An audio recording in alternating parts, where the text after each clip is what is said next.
Nah, untuk aplikasi komputer minggu ini, karena ini pertemuan final saya untuk sebelum apa namanya digantikan Pak, diteruskan Pak apa namanya Pak Heru Prayogi. Jadi di pertemuan kita ini saya hanya akan menyampaikan apa software apa sih nanti yang harus kalian pelajari pada saat eh, kuliah di agribisnis ya minimal gitu ya. Gitu. Minggu lalu sudah tentang Office lah, minimal Office lah gitu ya. Kemarin sudah kasih tahu ada apa namanya Word, MS Excel, dan PowerPoint ya. Jadi tiga itu kalian pelajari, ya bisa dengan cara yang beli buku seperti minggu lalu saya sampaikan ya, cari yang tutorial sehingga bisa langsung kalian praktekkan.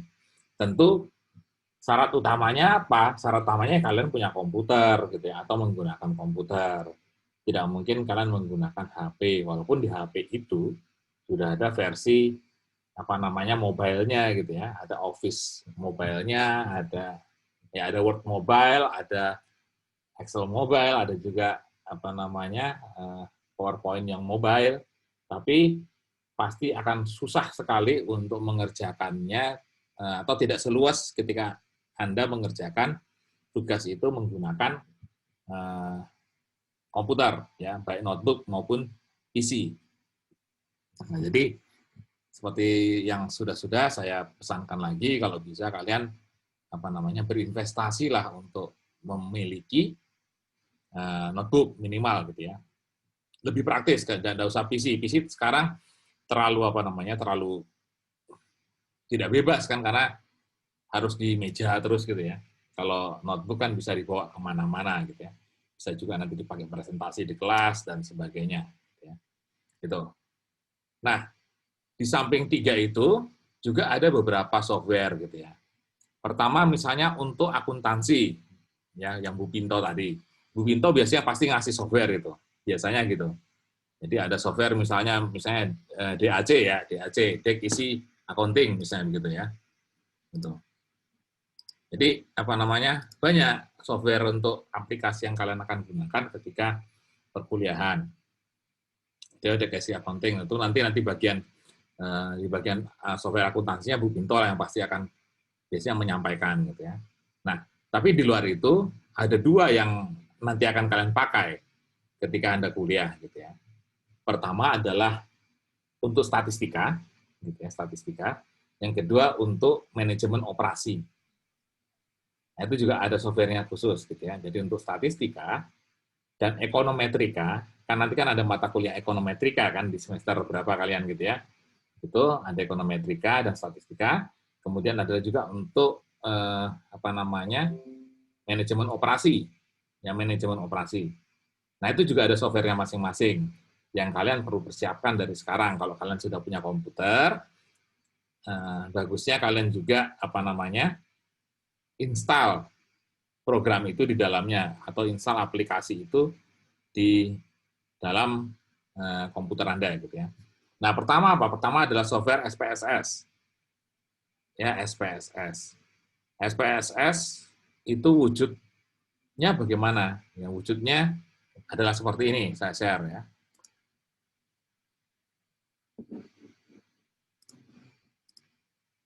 Nah, tampilannya sudah kelihatan ya presentasi saya. Oke, tampilannya seperti ini, mirip dengan Excel. Ya, mirip dengan Excel. Jadi SPSS adalah salah satu perangkat lunak untuk menyelesaikan permasalahan atau kasus-kasus di statistika dan ekonometrika, ya, gitu. Terutama yang parametrik, gitu ya, yang apa namanya berparameter dan bervariabel. Jadi apa namanya, misalnya berbicara tentang apa namanya pengaruh penggunaan pupuk penggunaan pupuk terhadap produksi padi, misalnya gitu ya, ada judul itu kan pengaruh penggunaan pupuk terhadap produksi padi. Nah, berarti ada variabel pupuk yang digunakan, ada juga variabel produksi padinya. Gitu ya. Jadi ada dua variabel. Nah, variabel-variabel itu kan tentu bisa dihitung, diukur. Jadi misalnya saya ambil ke Pak Tani A, ketika pupuk berapa, menggunakan pupuk berapa, hasil panennya berapa. Itu jadilah sampel pertama. Kemudian sampel kedua saya datang lagi ke petani B, menggunakan pupuk berapa kilo, hasilnya berapa kilo atau berapa kintal gitu ya. Untuk misalnya tanaman padi yang sama, tanamannya sama tentunya, jangan beda-beda. Gitu. Kemudian datang lagi ke petani 3, sampel berikutnya. Berapa penggunaan pupuknya, berapa hasil panennya. Nah, itu kan namanya variabel ya, gitu. Nah, itu nanti akan dicari hubungannya berdasarkan statistika gitu ya, menggunakan bantuan SPSS. Jadi software SPSS-nya akan membantu untuk permasalahan statistika. Karena di SPSS banyak sekali menu-menu analis ya, analisis yang saya munculkan ini ya, banyak sekali ini ke belakang ini tentang statistika semua gitu ya. Di mana masing-masing menu ini masih punya sub lagi gitu ya. Punya sub lagi. Nah, kalau nanti tentang statistika yang deskriptif, nanti ada tentang deskriptif statistik. Ada tentang frekuensi, ada deskriptif, ada plot data tabel, plot data gitu ya. Atau tentang ekonometrika yang bicara tentang linear, regresi misalnya linear. Jadi itu ada banyak. Jadi ini tentang permasalahan untuk statistika. Ya. Nah, kalau makainya bagaimana, Pak? Misalnya ada pertanyaan, makainya bagaimana? Makainya belajar aja, ada bukunya. Gitu. Jadi yang penting kalian sudah menginstal SPSS-nya dulu dalam komputer Anda.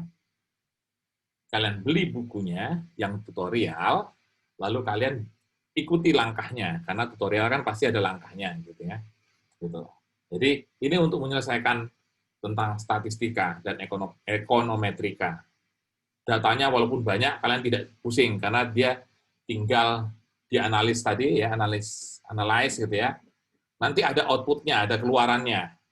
Ya, jadi ketika dihitung, komputer menghitung, nanti akan menghasilkan output. Outputnya itulah yang diinterpretasikan berdasarkan teori, ya berdasarkan teori baik statistika maupun ekonometrika. Ya. Jadi kita tidak udah sibuk-sibuk lagi menghitung menggunakan rumus yang jelimet segala macam susah, gitu ya. Tinggal kita interpretasikan saja secara benar hasil outputnya.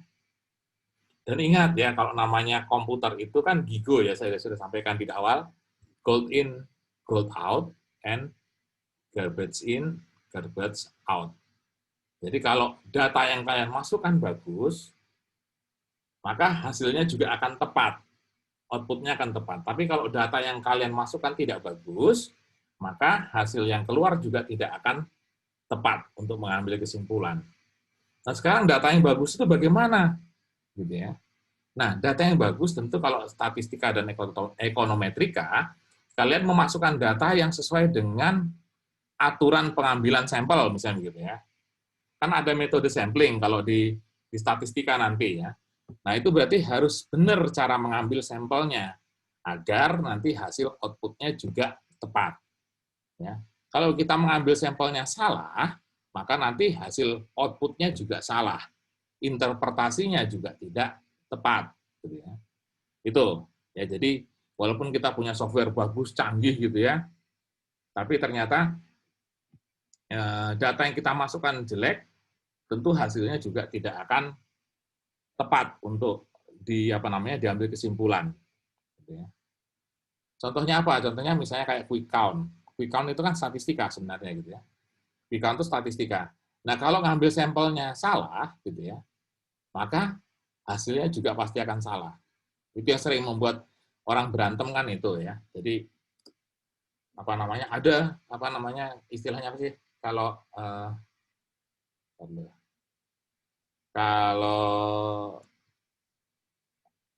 yang konsultan statistiknya gitu ya, kan macam-macam gitu ya, gitu.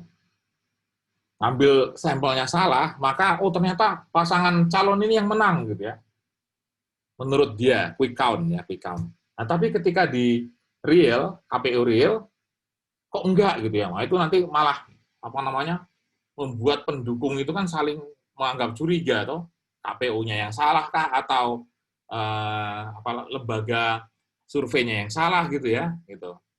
Karena apa? Karena macam-macam kepentingan di dalamnya gitu ya. Yang jelas kalau secara akademis ya, akademis itu kan begini apa? Salah boleh, bohong enggak boleh kan gitu ya. Itu aturan sudah. Jadi salah itu wajar karena kita belajar gitu ya. Salah asal menggunakan teori betul, ketika salah ngitung itu enggak apa-apa. Tapi kalau kita sudah bohong gitu ya. Jadi kita mengaku sampel kita betul gitu ngambilnya gitu ya. Padahal kita ngambil sampel yang pada tempat misalnya tempat TPS-TPS yang menjadi basis massa suatu calon tertentu gitu ya. Ya tentu menang di sana gitu ya, menang di tempat dia ngambil sampel itu karena dia ngambilnya apa? Ngambilnya pada tempat-tempat pada basis calon tertentu itu. Nah, ternyata realnya salah gitu ya, kalah dia kan. Wah, kalah. Pendukungnya ngamuk-ngamuk. Itu berdasarkan quick count itu dia menang gini gini gini gini gitu ya. Gitu. KPU itu berbohong misalnya begitu. Nah, itu tentu bisa diperdebatkan. Kenapa? Lihat dulu cara ngambil sampelnya bagaimana kan gitu ya. Gitu. Jadi apa namanya? Memang dia menggunakan dasar apa namanya teori statistika gitu ya. Tapi kalau ngambil sampelnya maaf itu bisa berbohong gitu ya. Gitu. Ya pasti hasilnya juga nanti malah bisa bikin apa namanya? Bikin kekacauan kan. Gitu ya. Nah, kalau yang betul kalau dia mengambil sampelnya betul gitu ya, pasti hasilnya tidak akan jauh dari realnya. Ya, kalau kemarin tentang contoh ambil contoh Pilpres gitu ya, Pilpres. Nah, hasil dari quick count lembaga yang menggunakan sampling betul pasti tidak akan jauh dari realnya, ya, realnya. Itu secara akademis ya, walaupun secara politis banyak perang segala macam, anggapan segala macam, tapi tetap kita pandang pada sisi akademisnya, ya, sisi akademisnya. Nah itu, jadi masalah garbage in, garbage out data ya semacam itu, gold in, gold on data semacam itu. Ya. Nah itu SPSS ya, jadi nanti kalian harus apa namanya belajar itu, gitu ya, belajar itu. Karena dengan itu kalian bisa statistika untuk statistika dan juga ekonometrika. Walaupun juga di apa namanya di Excel juga ada beberapa menu yang untuk membantu pekerjaan kita apa namanya menyelesaikan persoalan statistika gitu ya. Gitu. Itu yang pertama. Yang kedua adalah software ini. Mudah-mudahan kelihatan ya karena ini under Windows. Sementara komputer saya ini komputernya Apple. Mudah-mudahan kelihatan.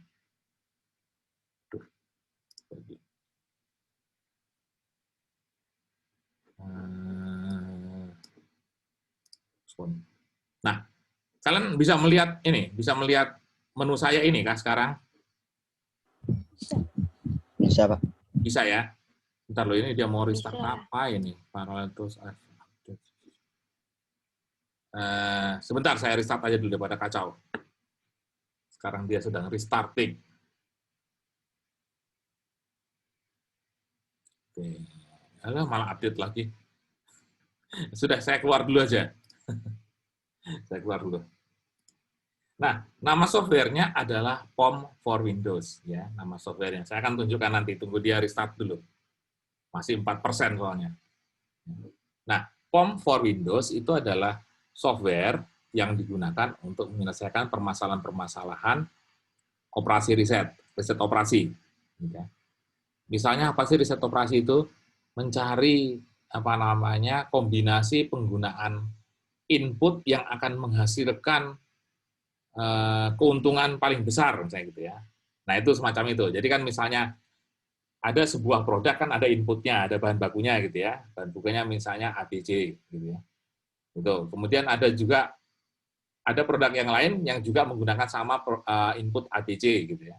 Nah, dengan menggunakan software itu diharapkan bisa menemukan kombinasi penggunaan A, penggunaan B, dan penggunaan C yang apa namanya sebagai apa tadi faktor produksi tadi yang akan menghasilkan keuntungan paling besar misalnya begitu ya. Nah itu, jadi itu kan permasalahan di riset operasi ya.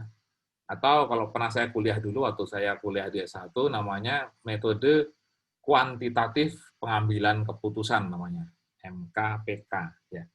Metode kuantitatif pengambilan keputusan. Tapi isinya sama dengan apa namanya metode riset mirip gitu. Nah, itu softwarenya adalah apa namanya POM for Windows ya. Gitu. Nah, tapi sebelum ke POM for Windows, mungkin ada yang bertanya, Pak, kalau saya mau menginstal SPSS di komputer saya, versi berapa sih, Pak? Gitu ya. Versinya sebenarnya tidak mesti yang tinggi, ya. Tidak mesti versi yang paling baru, karena versi yang baru pasti biasanya menuntut spesifikasi komputer yang lebih tinggi, gitu ya. Spesifikasi komputer yang lebih tinggi. Minimal berapa? Minimal misalnya versi 15 pun tidak apa-apa. Karena kalau sekarang nggak salah sampai versi 20. Saya 25. Ya mungkin sampai 25 atau 26 atau 27 lah gitu ya. Versi IBM SPSS-nya gitu ya. Gitu. Jadi versinya itu gitu ya, versinya itu. Tapi kalian menggunakan versi 15 juga bisa, tidak masalah. Ya bisa saja. Karena kalau untuk tahapan kita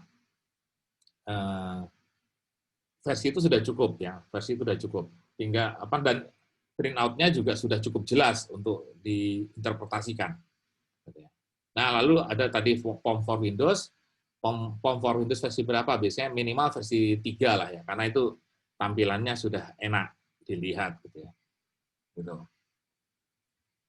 Nah, jadi permasalahan tadi ya seperti yang tadi menemukan penggunaan A, B, C yang paling optimal, yang akan memberikan keuntungan paling besar.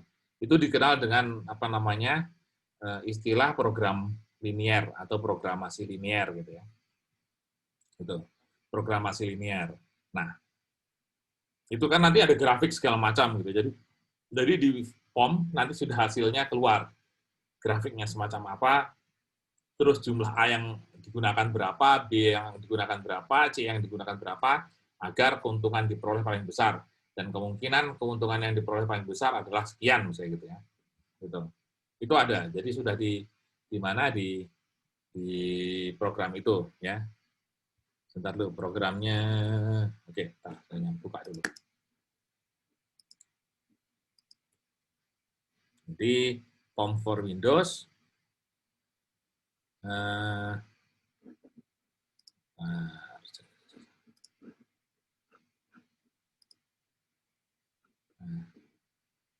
ini kan sudah bisa lihat ya layar ini, bisa lihat biru ini. Bisa, Pak. Bisa ya. Nah, ini layar Windows saya. Jadi di komputer saya install Windows sekalian, tapi Windows yang virtual istilahnya gitu ya. Saya perlu ini apa? Karena program POM ini tidak ada dalam versi Mac-nya, versi Apple-nya gitu ya. Jadi saya terpaksa harus menginstal menginstal Windows juga, ya, Windows virtual namanya, virtual Windows. Gitu. Jadi yang penting saya bisa jalankan, gitu ya. Nah, POM for Windows ini punya saya versinya 3. Ya ini program yang ini ya, versinya 3. Nah, ketika dibuka, ini ada di internet ada. Jadi di Google itu ada, kalian cari aja POM for Windows gitu ya. Nanti kalian install ini bisa. Ya, dia kelihatannya free kok, nggak dipungut biaya. Ya. Gitu. Nah, tampilannya pertama ini. Nah, inilah tampilannya, gitu ya. Gitu. Kalian bisa melihat ini tulisan modul ini, bisa lihat panah saya ini. Bisa. Bisa ya. Jadi, nah modul ini adalah menu-menu yang bisa kita gunakan untuk menyelesaikan masalah tadi, gitu ya, menyelesaikan masalah programasi linear dan lain-lain. Jadi misalnya ada begini ya, kita mau linear programming, tinggal ketik linear programming, ya. New misalnya pesan ini muncullah ini. Ini kalian muncul nggak ini tulisan create data set for linear programming? Kelihatan nggak?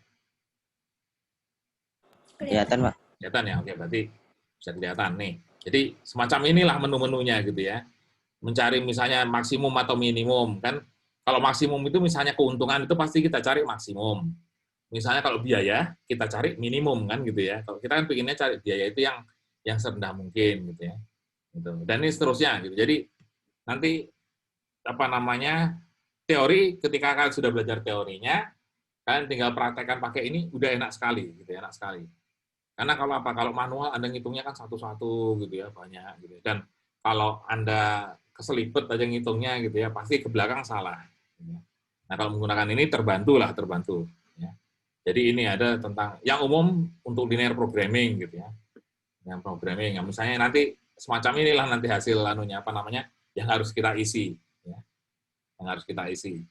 Itu jadi maksimumkan, misalnya ini maksimumkan keuntungan dengan constraint kendala, ya kendalanya apa aja? Misalnya kendalanya itu adalah tadi tentang bahan baku A, bahan baku B, bahan baku C, misalnya gitu ya, gitu. Jadi ini ya, ini kalian akan gunakan nanti kalau ketika Anda belajar apa namanya riset operasi, ya, riset operasi, gitu.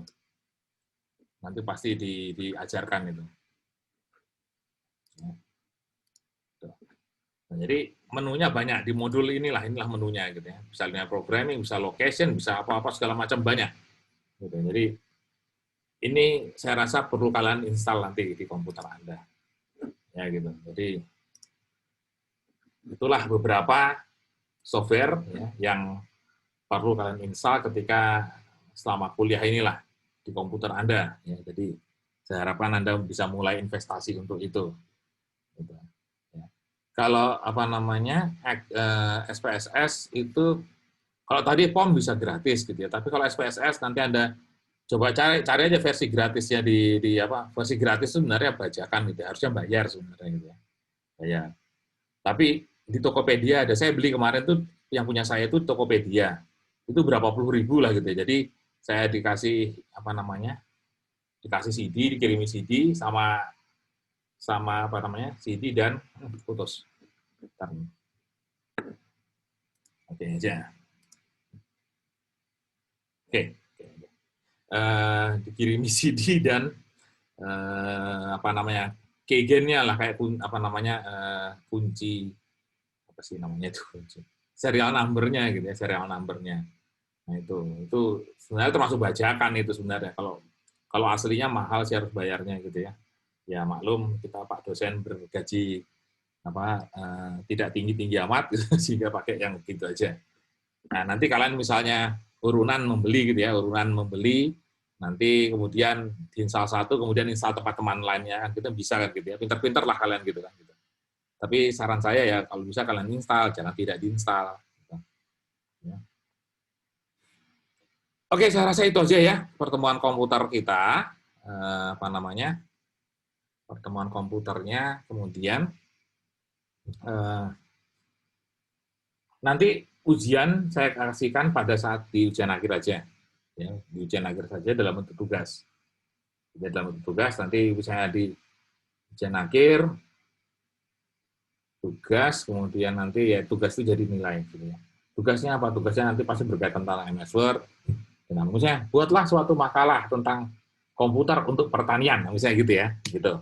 Jadi apa namanya komputer untuk bidang pertanian minimal misalnya berapa kata, gitu. Jadi kalian nanti ya tulis ketik yang rapi gitu ya, dan masing-masing beda gitu ya.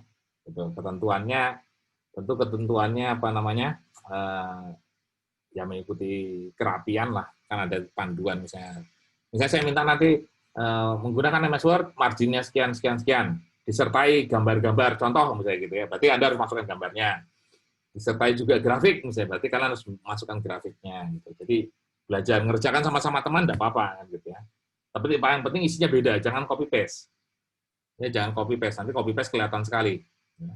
Gampang malah kalau dalam zaman komputerisasi ini kalau udah untuk ngecek yang plagiat itu gampang banget gitu ya. Jadi jangan plagiat. Kalau sempat sama ya 75-80% sama gitu ya. Nanti saya gugurkan dua-duanya atau tiga-tiganya atau empat-empatnya kalau memang memang kalian ternyata tinggal ngopi temannya gitu ya. Makanya nanti kalau kalian diminta pinjam tugasnya, filenya nanti jangan terlalu percaya ya, nanti malah kalian sendiri yang rugi. Gitu. Kalau kalian misalnya temannya minta bantuannya diajari, tapi kalau ngasihkan dokumen Anda tolong jangan gitu ya. Nanti saya tidak terima, saya tidak terima protes, Pak dia itu nyontoh saya loh Pak, kenapa nilai saya rendah, misalnya begitu ya. Nah, I don't know kan gitu. Jadi saya pikiran aturan saya sudah ketika ada 70% sama, gitu ya, sudah dua-duanya gugur, gitu ya, atau tiga-tiganya gugur, misalnya kalian bertiga nyontoh gitu ya, gitu. Jadi usahakan nanti topiknya berbeda lah intinya gitu ya, gitu. Nanti mungkin persiapannya bisa saya nanti saya lewat WA, mengumpulkannya pas UTS kira-kira begitu ya. Itu. Nanti tinggal ngisi absen aja. Oh ya, absen jangan lupa ya diisi ya di Classroom ya untuk mata kuliah PIE dan Applikom ini. Oke. Oke, habis ini ada yang mau bertanyakan? Siap, izin bertanya, Pak. Ya, boleh. Izin bertanya, Pak. Siapa ini? Apakah itu per kelompok apa individu, Pak? Individu. Kerjanya boleh sama-sama temannya gitu ya, tapi itu adalah tugas individu. Oke, ada lagi?